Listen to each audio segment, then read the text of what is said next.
The 21st century has brought a series of new threats and new challenges that our ancestors might not ever have imagined.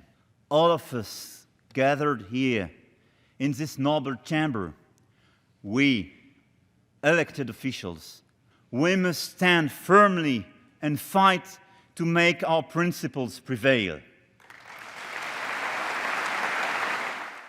The presidency of France's Emmanuel Macron has been characterized by his loyalty to financial markets and the global ruling class. Macron has used his political power to usher in a new era of French privatization. He's privatized various public services, he's cut and scrapped various pension plans, he's pushed through budget reforms that eliminate scholarship and unemployment programs, and his administration has given unprecedented tax cuts to tech companies in order to invite more French foreign investment. The French electorate, of which only 18% and 20% voted for Macron, respectively, in 2017 and 2020, have strongly opposed these neoliberal economic reforms, especially in the face of rising French poverty. Macron's latest move was to force the French people to dedicate an additional 2 years of their lives to work in order to receive their pension. The retirement age was hiked from 62 years old to 64 years old. Macron's measure is opposed by much of the French people. Some surveys have opposition as high as 90%. French workers see the retirement hike as another neoliberal economic policy that benefits profits at the expense of the French working class, further degrading their social system. I traveled to Paris to better understand the protesters' demands and how Macron's economic policies were affecting them.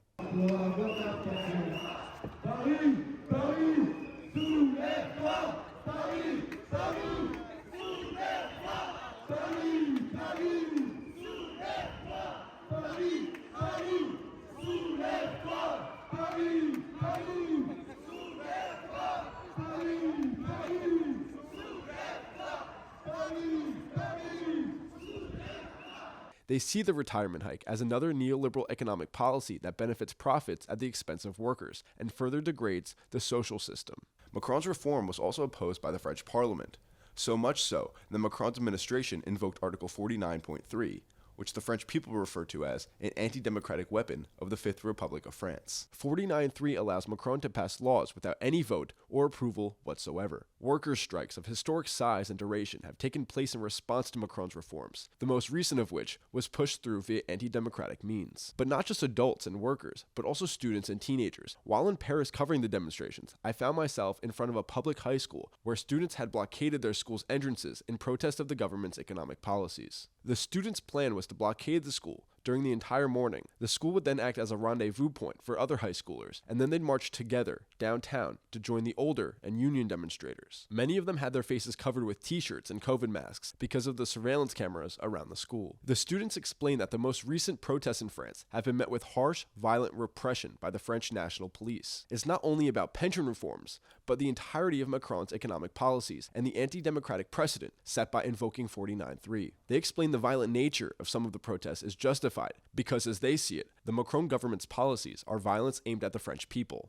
Well, he doesn't respect democracy at all. Like, he used the 49.3, which makes that there is no vote, and it's totally not democratic, and 80% of the French people don't want this reform about the pensions. But it's not about only the pensions, it's about the fact that if they first attack our pensions, what are they going to do next? And we got to protect that. We got to protect our social system, and we have to defend the fact that the people is still king in the country. Yeah. If we don't defend that, it's going to just be a dictator. In a protest, the unions didn't work. They had a meeting, but the government didn't let anything happen about the pensions. So personally, I think not everybody thinks that, but I think that violence is legitimate because the governments don't listen, even if we protest pacifically. Et contre, en gros, le 49.3 d'Elisabeth Borne. Donc c'est une façon antidémocratique d'avoir fait passer une réforme des retraites qui est injuste, qui va en tout cas nous forcer, nous lycéens, de travailler à partir de 16 ans jusqu'à nos 64 ans environ. Pour d'autres métiers, ce ne sera pas 64 ans, ce sera 70 ans, donc c'est éprouvant. Par exemple, pour les métiers plus physiques comme le métier d'ouvrier sur les chantiers ou de plombier, travailler jusqu'à 64 ans, c'est pas possible. Et donc du coup, on est ici pour montrer notre soutien aux éboueurs, aux grévistes. Nous ici, on a des professeurs qui font grève, on a des AED qui font grève, donc on a nos surveillants qui font grève. Et donc du coup, on bloque contre tout ça et pour leur montrer notre soutien. Not the hatred, but the intensity and the anger of the people. He did it totally on his accord and on the totally on his power, and the people didn't have a right to choose. Yeah, so it's kind of a bummer, but we're riding and we're hoping to make it work. Yeah. As the morning went on, more students from all over Paris marched and met at the high school. Every time more students came down the street, they all cheered.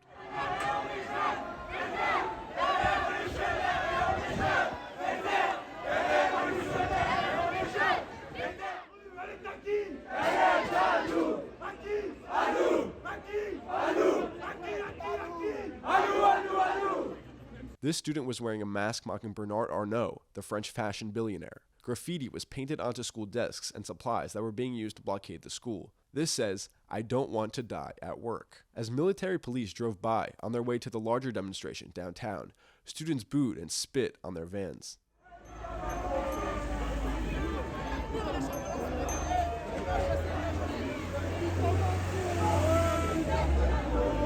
They don't care about the people, they don't care about the opinion of the people.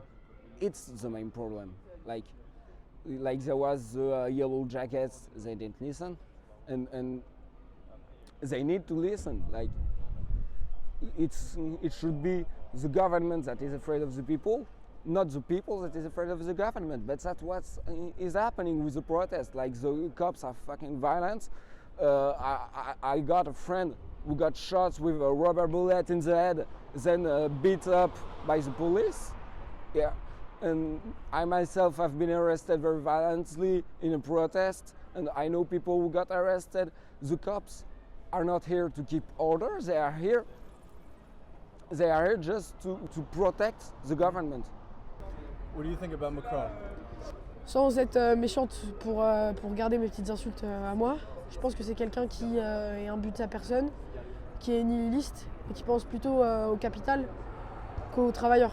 Il pense plutôt au capital qu'aux prolétaires. Et donc du coup, il met tout ça de côté au profit de grandes entreprises comme celle du CAC 40. Le truc, c'est qu'il y a beaucoup de choses sur lesquelles les Français sont en colère. Il y a l'inflation. L'inflation, qui fait qu'en gros, beaucoup de monde maintenant doivent faire extrêmement attention à leurs courses, à ce qu'ils achètent, alors que les sociétés, elles ont gagné énormément en quelques années. C'est vraiment, ils ne font aucun cadeau au peuple qu'aux riches. Le gouvernement ne fait que ça, et il n'arrête pas. The students started fires in the street and put up roadblocks so police would have a hard time sneaking up from behind as they marched. Once the afternoon came, the students began to march downtown and meet the rest of the city.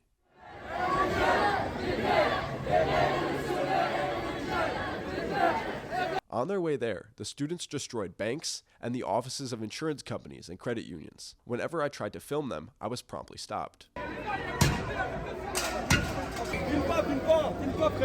Despite this, delivery workers and restaurant workers cheered from their delivery trucks and expressed solidarity with the protesters. The rail union, the airline workers union, the electrical workers union, the bus drivers union, right and left populist political parties, everyone was present in front of the French Capitol building. And so were hundreds of militarized police, just waiting to use their tear gas and batons. Protesters marched towards the French Parliament, where they were met by a police wall. Protesters then attempted to march down the street, which was also not allowed, as they were met with rubber bullets and tear gas.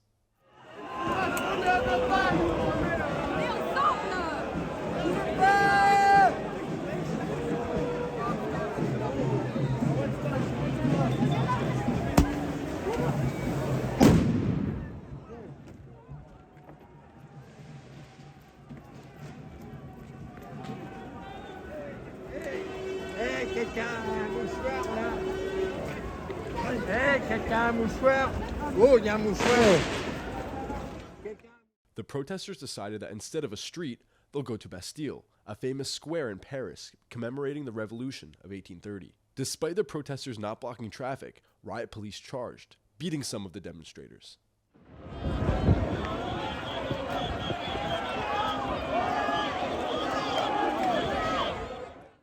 Later that night, demonstrators, upset they weren't even allowed in the park, shot fireworks at police.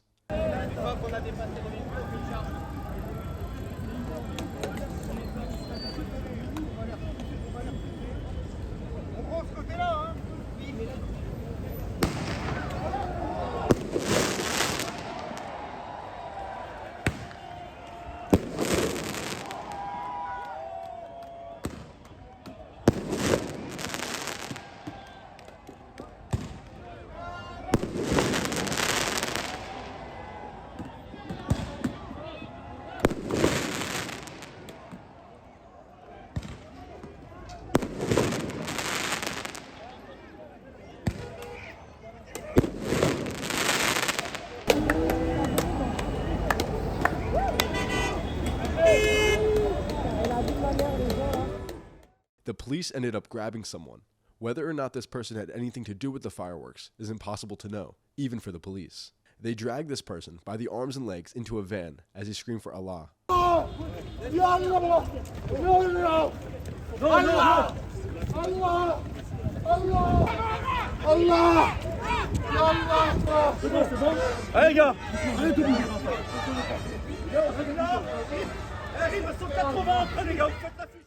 One of the teenagers from earlier in the day was walking down one of the narrow streets in Paris. An undercover officer grabbed him by the neck and pinned him up against a wall. Trying to document this, I got closer, only to have police shine their lights in my camera and then hit me in the face when I didn't back up fast enough.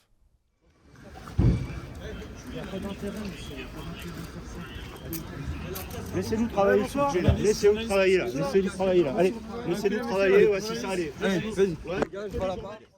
In France, I documented and interviewed dozens of interesting people from all walks of life.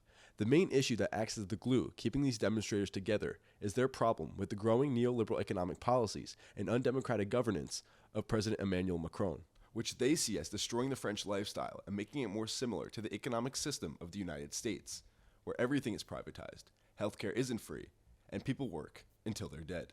Reporting from France for the Grayzone, I'm Jeremy Loffredo.